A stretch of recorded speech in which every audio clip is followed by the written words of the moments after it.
በየትኛውም የዓለም ክፍል የሚጫወቱ ተጫዋቾችን መረጃ በመሰብሰብ የወቅቱ የብሔራዊ ቡድን ውድ ስብስብ የያዙ ቀዳሚ ሀገራትን ይፋ ያደረገው ትራንስፈር ማርኬት እንግሊዝን በቀዳሚነት ሲያስቀምጥ ብራዚል፣ ስፔን፣ ፈረንሳይ እንዲሁም አርጀንቲና ተከታዩን ደረጃ ይዘዋል። በየጊዜው በጥናት የተደገፈ የክለቦች እንዲሁም የተጫዋቾችን ወቅታዊ ዋጋን የሚያጋራው ትራንስፈር ማርኬት አሁን ላይ ደግሞ ውድ ተጫዋቾች በመላው ዓለም አሏቸው ያላቸው ሀገራትን ይፋ አድርጓል።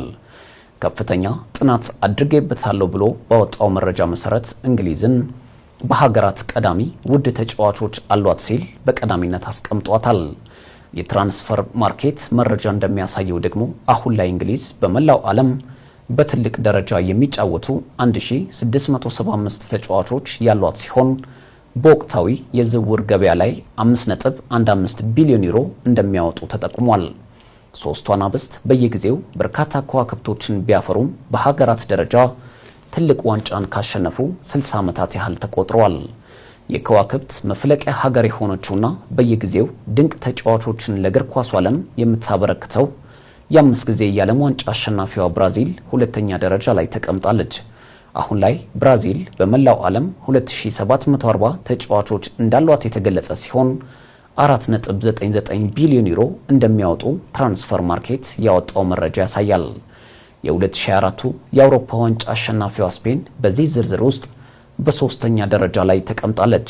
በተመሳሳይ ከዋክብቶች የማይነጥፉባት ስፔን በዓለም ላይ 4022 ተጫዋቾች ያሏት ሲሆን አሁን ባለው የተጫዋቾች ዋጋ 4.76 ቢሊዮን ዩሮ ያወጣሉ ተብሏል። በተከታይነት አራተኛ ላይ የተቀመጠችው የ2018ቱ የዓለም ዋንጫ አሸናፊዋ ፈረንሳይ ስትሆን በመላው ዓለም የሚገኙት 1737 ተጫዋቾቿ 4.54 ቢሊዮን ዩሮ እንደሚያወጡ የትራንስፈር ማርኬት መረጃ ያሳያል።